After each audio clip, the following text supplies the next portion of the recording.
I was appointed 6 months ago, and the more I've spoken about feminism, the more I have realized that fighting for women's rights has too often become synonymous with man-hating.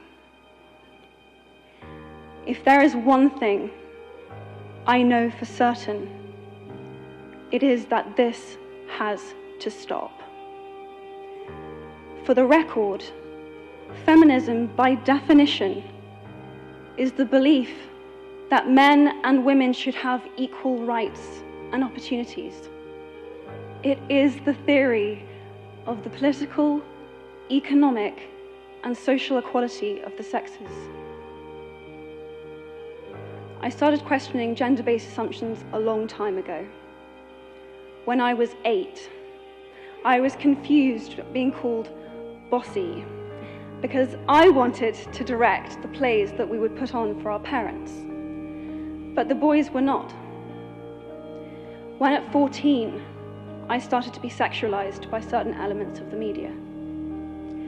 When at 15, my girlfriends started dropping out of their beloved sports teams because they didn't want to appear muscly. When at 18, my male friends were unable to express their feelings. I decided that I was a feminist, and this seemed uncomplicated to me. But my recent research has shown me that feminism has become an unpopular word. Women are choosing not to identify as feminist. Apparently, I am among the ranks of women whose expressions are seen as too strong, too aggressive, isolating, and anti-men, unattractive even. Why has the word become such an uncomfortable one?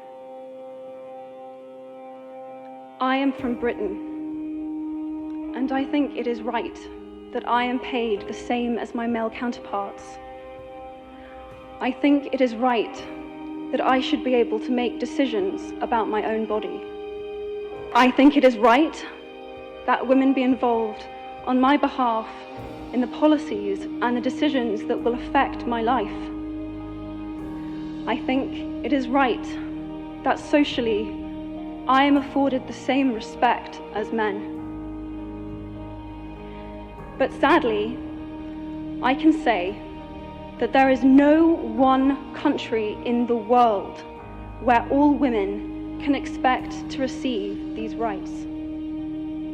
No country in the world can yet say that they have achieved gender equality. Thank you very, very much.